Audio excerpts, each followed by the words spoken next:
This is the 16.5-inch barreled high-point carbine chambered in 9mm.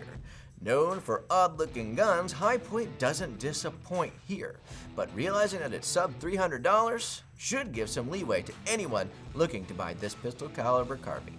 Without further ado, let's dive into this oversized Yeet Cannon's bigger brother, starting with the tip. Up front, you do have a 1/2 by 28 threaded barrel for suppressors and anything else that you might want to add to the tip of this rifle. Next to that is your front sight, which it needs to be tall just due to the fact that it has a very large handguard here, and the rear sight is mounted on top of that Picatinny rail, which we'll dive into in a minute. Under the barrel itself is, in fact, a Picatinny rail. This is not something that you commonly see done on most rifles. They'll have a Picatinny rail that extends out to the handguard, and it usually ends with the handguard.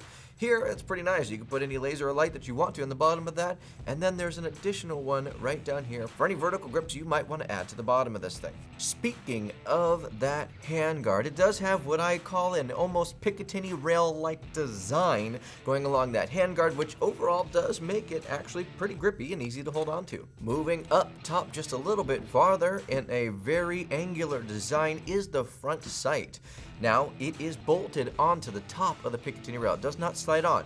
It is bolted on top. Just something I thought was worth noting. The rear sight is adjustable with yellow lines to help you kind of differentiate and sight it in.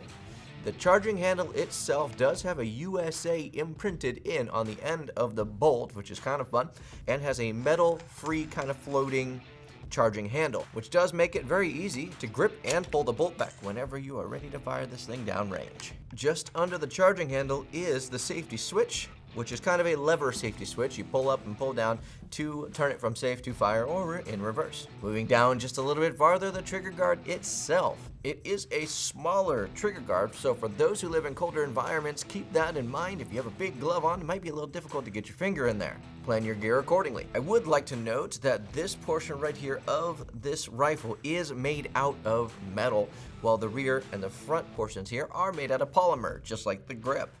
Speaking of grip, it does have a nice texturing, but it is a wider grip. So for those with smaller hands, it might be a little difficult to hang on to it first until you can adjust, but it does have a nice grippy molded texture, and it fits in your hand very nicely. For being a bigger grip, it is very ergonomically designed. Onto the trigger. It does have a rounded flat pad on the trigger for your finger to sit, rather than just a straight line like most triggers. Be that as it may, that may be something that you have to get used to. However, I did find it to be very comfortable.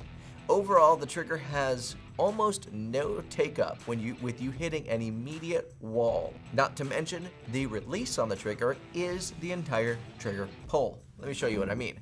There is a little bit of take-up right there, and then you hit a very well-defined wall, which you pull past, bang. When you pull it, your finger travels the rest of the way, almost to the very back of the trigger guard itself, with the reset being very minimal. Just behind the trigger is your mag release. It is circular, and we'll drop the mag and it free falls out of the rifle. Moving down past that grip, you have the mag well. There is a slight cutout, a little notch right here on the front, so that way if your mag does get stuck, you can get your finger in there a little bit and pull it out, which is great if you ever have any malfunctions. You do get one 10-round magazine in the box, with little holes on the side letting you know how many rounds you have left to throw down range. It is metal, by the way, if I didn't mention that. The stock is polymer with cutouts throughout the center of the stock, and that same kind of texturing that we've been seeing on the handguard, the grip, and now on the stock itself. On the rear of the rifle is one of the more unique portions of the firearm. There's kind of a 3-spring system in here. The springs feel very sturdy, which really should help any of that recoil. In theory, you almost won't feel it. In conclusion, Hi-Point has come up with a value pistol caliber carbine that has a threaded barrel, Picatinny for days, and a buttstock that will save your shoulder after shooting 500 rounds downrange. Couple that with the sub $300 price point, and this carbine is something that you should have on your short list. If you have any experiences with the Hi-Point carbine, please leave a review down below. We would love to see your comments.